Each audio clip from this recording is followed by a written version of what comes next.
Essentially, this video is about my obsession, which is a buzzword called biohacking. So for anyone unaware about this buzzword, biohacking, me personally, I don't like the word.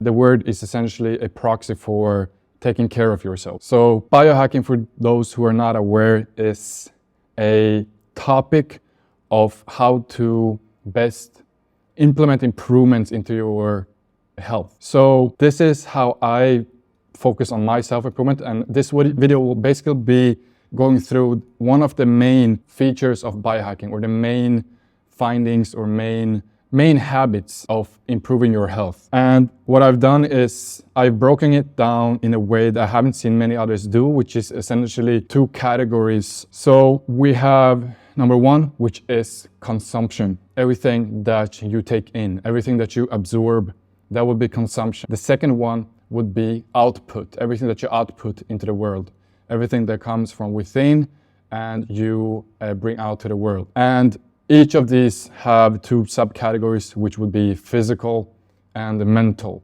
So on the consumption side, we have physical consumption and mental consumption. Same on the output, we have physical output and mental output. And I will be walking through three of each, like three implementations, three topics of each that I personally do and that are highly beneficial in many different ways, and many people around the world that also are following biohacking and self-improvement are implementing in their own daily lives.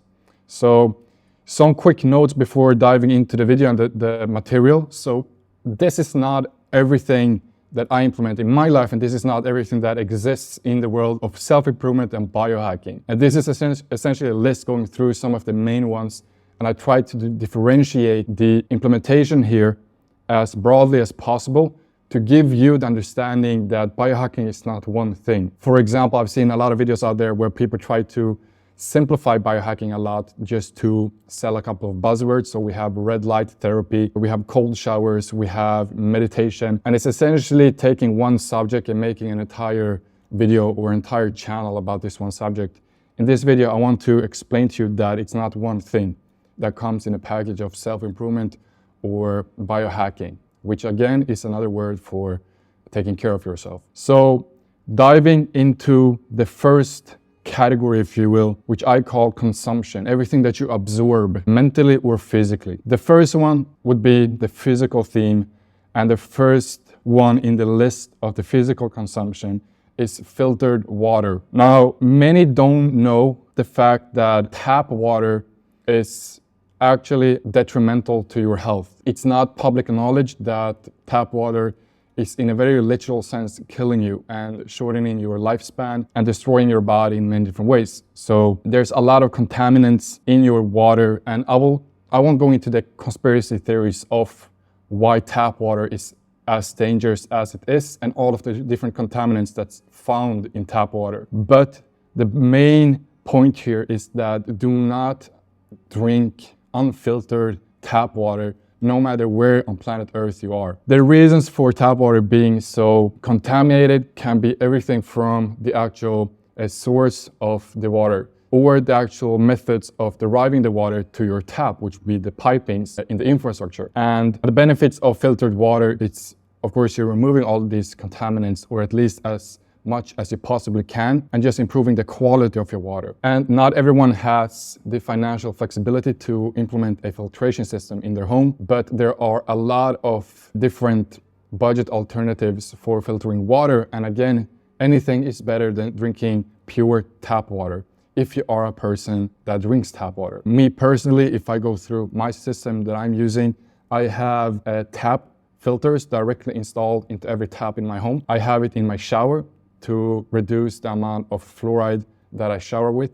On tap water, I've reduced as much contaminants as possible when I wash vegetables, dishes, whatever is being put under that water. For my drinking water, I'm buying bottled water on a subscription. And the way I filter even this bottled water, again, every water provider has a high probability of being very contaminated. I take this bottled water, I put it through a Brita filter, which is essentially a big pitcher with a filter installed into it. I'll let that water pour through. And the second part of this filtration system for my drinking water would be pouring this Brita filtered water into a large pitcher.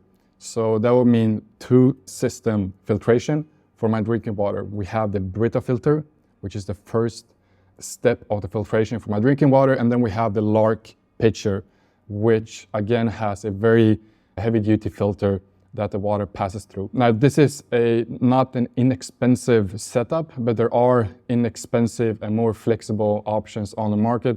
And if you check out Amazon and try to find a couple ones that you deem to be good, again, I'm not promoting any products and I'm not an expert on every product on the market. So I would just advise you to check out these products online and try to find something that's suitable for your budget and also that makes sense in terms of how effective the filtration system is. Now, there are very complex and really high quality filtration systems like reverse osmosis, which is essentially pushing water through a very thin membrane and reducing a lot of the contaminants found in water. And a lot of these often also filter out the actual minerals that are essential for us and are important in drinking water. So if you have a heavy-duty filtration system in place, make sure that you at least add back some of the minerals by using, for example, trace mineral drops or some other supplement to add back the essential minerals. The next one in the physical consumption implementation would be red light. Now, I am sure that many people that listen to this, and maybe if you already have been on the side of YouTube or internet where self-improvement or biohacking is being discussed, you probably heard about red light and the benefits of it. So just to ramble up some of the benefits of red light. So skin rejuvenation, acne treatment, wound healing, body contouring, and even, and I'm not stating this as a fact, but potential in cancer treatment. So the benefits of red light therapy, I'm not sure that there's a consensus on why it's so beneficial for humans, the red light. But the reason I use red light is every night, 2 hours before I go to sleep, I turn all the lights in my home into red lights, and this helps me better go to sleep. So red light also has an effect on your sleeping schedule. Some say that it's due to the sunsets that us humans have evolved to recognize when the sun is setting, and the red light that is coming from the horizon when the sun is setting, that should trigger that sleep schedule inside of us to activate and for us to easily go to sleep. There's many different ways you can look at it, but essentially it's a very beneficial thing to implement. Again, there's many ways of doing it. Some are very expensive, some are less expensive. And again, just like with the filtered water and the system there, do your research and try to find something that fits you both financially and which is also effective. The research insights into red light therapy, oral tea enhances ATP production, is increased, reduces oxidative stress, and improves cell signaling, and showing promise in increase the death of certain cancer cells. Again, do your own research. I'm not an expert in the subject, just like to do things that I know work for me. Number 3 in the consumption of physical list would be non-processed foods. Again, just like filtered water, just like red light therapy, non-processed foods is not something that is very much talked about on social media or in our culture, but the benefits of non-processed foods are high levels of happiness and well-being and significant contribution to eating related happiness. But this is just what the official papers want to say. But if you look at the more realistic benefits of non-processed foods, you're essentially eliminating all the extra hormones, all the extra additives to your food. For example, a piece of meat should not have extra hormones or additives added to it. Same thing with grown foods. So whether you're eating vegetables like tomatoes, garlic, whatever it is, try to find as organic food as you possibly can and non-processed. Again, do your research into this subject. It's something that I've implemented in my life. I make sure that all the things I put through my body, unless I'm going out to a restaurant, as long as all the foods in my home is fully organic, I feel very safe eating it and I feel good doing it. That would be the consumption physical part. And the next one that we jump into is the mental. Now, this is the next kind of phase in the consumption category when it comes to self-improvement. We consume things not only physically, but also mentally. And number 1 point in this one is books. So by reading books, you're protecting your brain against potential brain damage. It helps with stress reduction. It enhances concentration. It combats insomnia. It prevents dementia, according to some papers. And it's an aid in stroke recovery, also according to some papers. Some of the research inside is that studies apparently show that reading can protect against environmental toxins, reduce stress, and even assist in obesity prevention by influencing lifestyle choices. So essentially, when you read something, you have a high probability of getting motivated to actually take action on certain things. The real life implications of reading is gaining knowledge through someone else's experience and someone else's life. So if some very highly successful person has written a book about their journey in business or in bodybuilding, whatever the topic might be, by reading that book, you save yourself years of your life by just grabbing all the lessons from another person without the downturns and the negatives of learning the lesson. So it's a life hack and it's a shortcut in life if you are out for shortcuts. Many neglect reading because it's apparently too hard to sit down and read a book. And again, it's a pity for those people that cannot pick a book and read it and save a lot of their life if they are aiming for a career into entrepreneurship or any other career.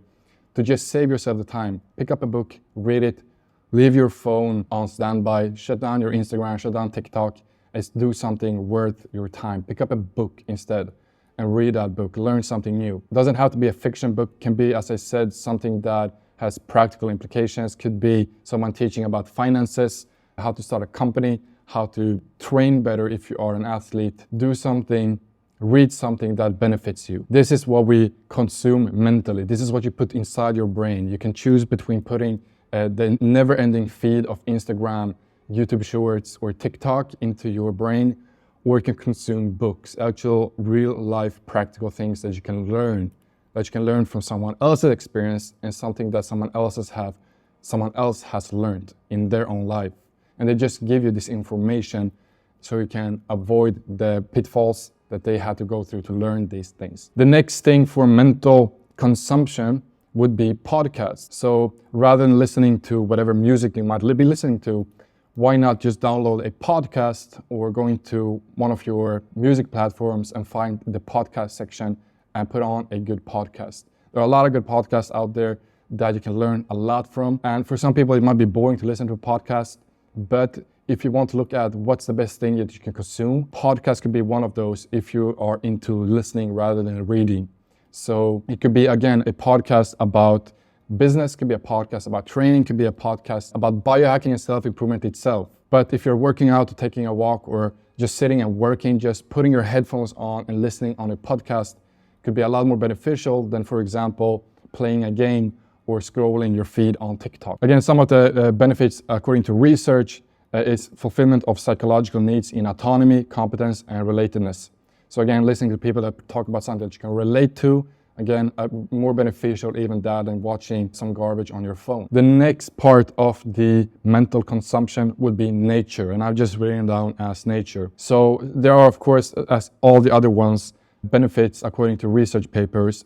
And for this one, it will be higher mental well-being, positive associations with nature interactions. But just reconnecting with nature, the place where we feel the most at home at. Us being stuck in our four-walled boxes is not where we're used to be. It's not the place that our bodies and minds are adapted to. We're not adapted to sleep on a bed with a covered roof. We evolved by looking at the stars when we lay down to sleep at night. We evolved being outside with fresh air constantly blowing our way. Today, we're stuck in four-walled boxes with a covered roof, never be able to see the stars during the night, and we do not have fresh air. We might have ACs and we might have open windows and even a air purifier, but it's not the same as the fresh wind in the woods or just going outside for a quick walk. Now, for some, this might be inaccessible if you live in very highly air polluted places, but even if you can get yourself into a park with some greenery and just get yourself out in the sun. Another thing, sun being the source of life, when you close yourself off from the sun in long periods,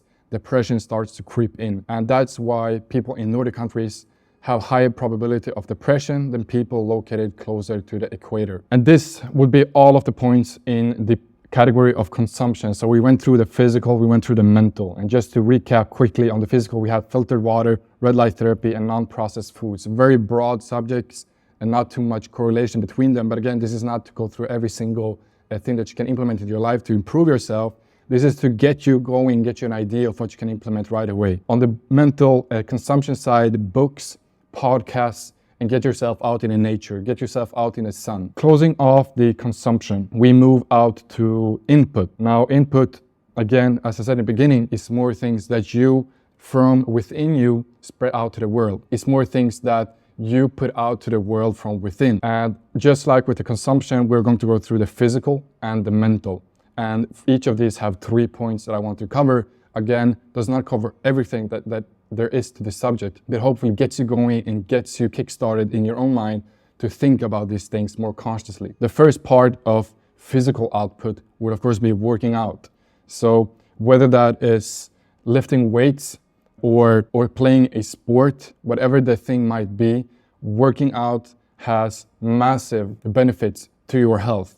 And not just your physical health, but a lot on your mental health. If you're a person that's trying to build discipline, setting up a schedule where you go work out for every single day, nothing will build your discipline quite like it. Some of the benefits, according to researcher, is that regular exercise improves cardiovascular health, muscle strength, bone density, and overall physical fitness.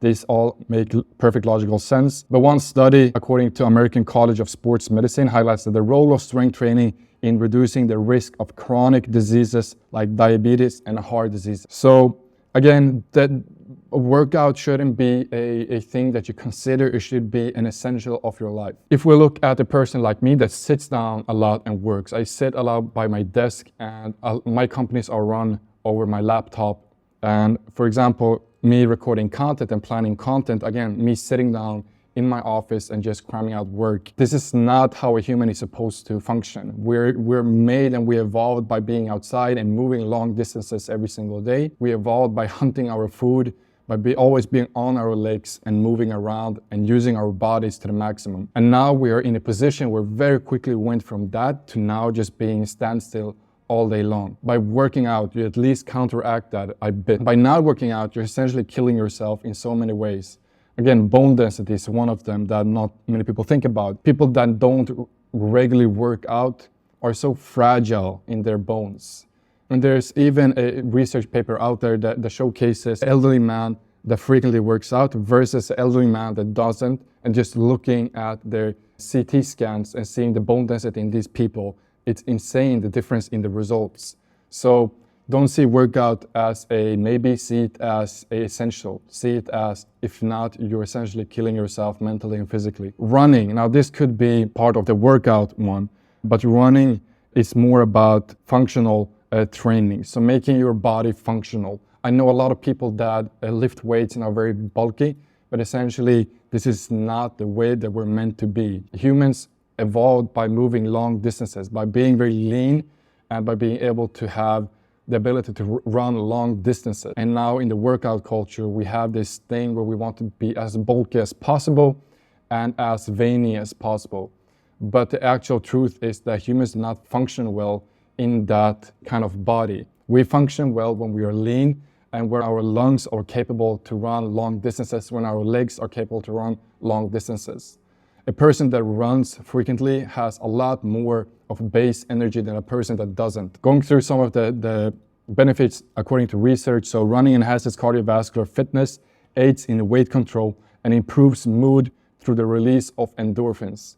And some research insight. Research published in the Journal of American College of Cardiology found that even 5 to 10 minutes of running at slow speeds daily significantly reduces the risk of death from cardiovascular disease. Now, this is just some generic and basic things that a person should know about the benefits of working out and running, because these two are very closely related. But these things should not be a maybe if you're looking to have a healthy body and a functioning body. They are essential. Living without them, you're essentially killing yourself in many ways, both mentally and physically. The third one in physical output would be social activities. We humans are not made to be alone in small boxes in our apartments and isolated from other humans. We evolved by being in tribes, by always seeing other humans in our tribe. We evolved by hunting together, gathering together, and doing everything together, building together. And now we've isolated ourselves in small boxes in our apartments and homes. And for some, it might be weeks, it might be days, weeks, and even months before we meet another human, or before we even touch a human. That would be a hug or a handshake, whatever that might be. Incredibly unhealthy for us humans, and it's essentially killing us mentally. It's killing us mentally and physically. So just again, some benefits and research insights. So the benefits will be participating in social sports or activities can enhance mental well-being, reduce stress, and improve cognitive function. And some of the research insight, a study published by the British Journal of Sports Medicine found that social sports, like team sports, have a significant positive impact on mental health compared to solitary form of exercise. So social activities, even if you are a person that have a hard time finding friends, or you maybe don't have any friends in your current situation, at least get on some kind of group chat somewhere in your local community and try to find an activity that you can go out to. Maybe find a local sports team that you can go and contribute to, or anything that just forces you out there to be with other people, to work with other people, to maybe play a sport with other people, just forcing you to be with others. For me, sport has always been a really nice way to connect with other people. When you're in sports and when you are doing something of high intensity where it requires other people's collaboration to win at something, your social blockers, anything that you find difficult in social terms, magically just disappear when you are in those high intensity moments where the only thing that you think about that matters is winning or achieving a goal. So all of a sudden, this collaboration between humans almost become natural, and we go back to our natural roots and the parts in our DNA that has a very easy time to collaborate with other humans. So just with that said, try to find maybe a sport activity or a physical activity of just hanging out with other people. That would benefit a lot. If you are a person that doesn't have a hard time being with friends, maybe you're self-isolating, don't. There's no benefits of self-isolating. I know that there is this grind set culture, and I also fall into that mindset to just sit in and work and work and work.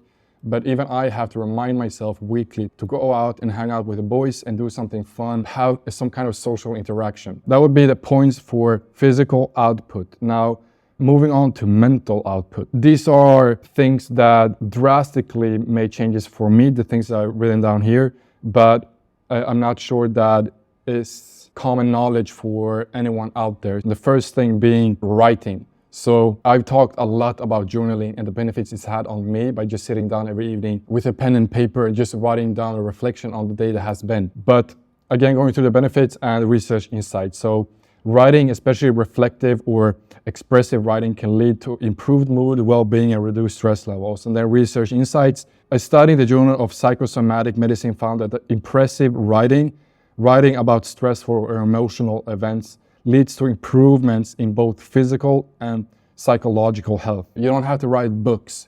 It's enough by just sitting down and writing some lines every single evening. This will not just give you the benefits that I just listed up here, which is just very formal ways of looking at it, but it builds your self-conscious. It does so many improvements for you mentally. The benefits of journaling and just writing down a reflection of your day is so profound that when you start doing it, and the only way to experience is by doing it. There's no way I can express how beneficial it is until you've done it yourself for a while. So moving on from mental and writing, we move on to mental output 2, which is meditation. So following the theme, benefits and research insights, meditation is linked to reduced stress, anxiety, depression, and improved concentration and overall happiness. And then some research insights. Research from Johns Hopkins University in the journal JAMA Internal Medicine suggests meditation can help ease psychological stresses like anxiety, depression, and pain. So meditation, if you do it right, has, again, just like writing, profound potential to improve your mental. So the way I meditate is, I talked about this in a previous video, is I essentially just sit down straight up with a straight back, close my eyes, and try to clear my mind of any thoughts entering it. So I just want to have a completely clean and clear mind for 10 minutes straight. And the reason I do this is because my days are filled with a lot of stress, a lot of responsibilities, and a lot of work. And the way I manage all of this is by clearing my mind once a day for 10 minutes and just rinsing out all of the clutter. It has profound changes for me. I could do it more often than I'm already doing because it's so beneficial and it's something that I have to improve. But for you, if you have a lot of stress, anxiety, and a lot of responsibilities, it doesn't take too much time. You can sit down for 5 minutes and just try to meditate and find your way of meditating. There are tons of ways out there. There are some that are pure bullshit, and then there are some that actually work. Do your research before you sit down and spend your time on it, but you will not regret meditating.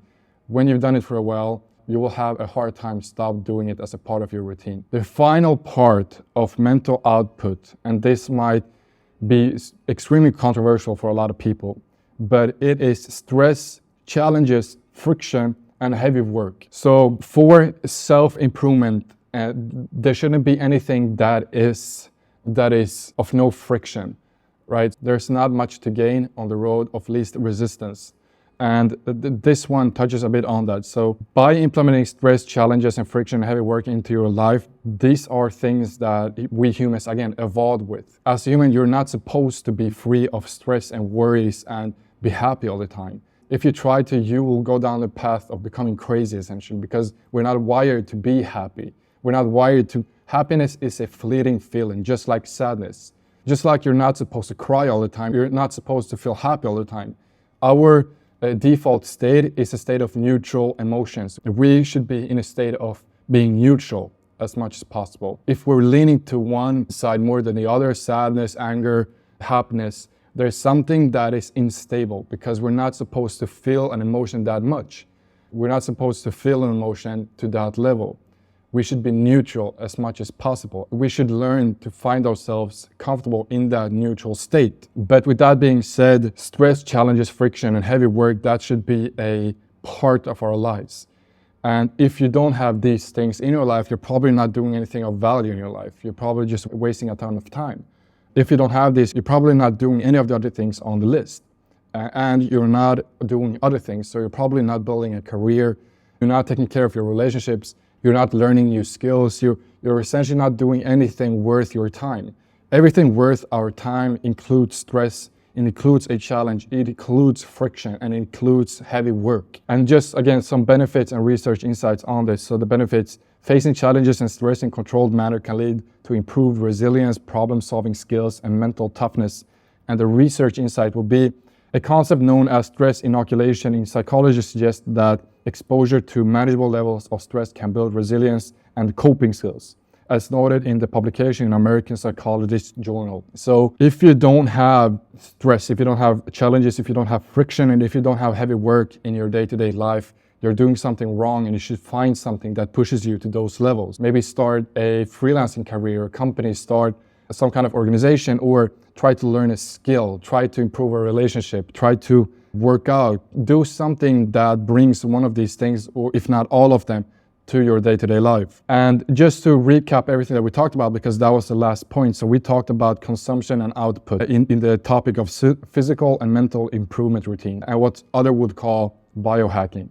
In the consumption part, we talked about physical and mental. On the physical, we talked about filtered water, red light therapy, and non-processed foods. And on the mental consumption, we talked about reading books, listening to podcasts, and getting yourself closer to nature. On the physical output, we talked about working out, running, and social activities. And on the mental output, we went through writing, meditation, and stress, challenges, friction, and heavy work. And again, this is not supposed to be a video where I go into depth of all of these topics. It's just to get yourself going on these subjects, to understand that there's so much out there that all of us are doing wrong, essentially because the modern way of living is completely upside down to how humans are supposed to live and how our bodies and minds evolved to live. And by just researching into this and finding out all the bad ways we're conducting our day-to-day lives will make you feel so much better. Just clearing out your body all of the toxins, clearing out your mind of the toxin, and replacing that with healthy stuff instead. Again, a big topic today is that you should feel happy. You should chase happiness and try to feel happy as often as possible. And that's why we have so high levels of depression and people on pills, because we've tricked people to think that happiness is the way of life, when actually struggle is the way of life. Finding meaning is the way of life. Doing something of challenge and friction, that's the way of life. Chasing happiness is a fantasy that's going to kill you. Same thing with all of these things that I just brought up. That's just a small snippet of everything that you're supposed to do as a human. And unfortunately, these things are something that we have to actively think about and actively implement in our lives because of how the modern life is built. It's built from the ground up to be upside down to what we should have. So previously, everything and all of these things were just part of the natural life. We naturally moved a lot during the days because we have to hunt for our food, so we have to move long distances to find new resources. We were out in the sun, in the nature, and we were close to other people because we had to collaborate closer with each other. But today we have completely moved from that. And all of these things have become topics of discussion because we have moved ourselves from that way of life.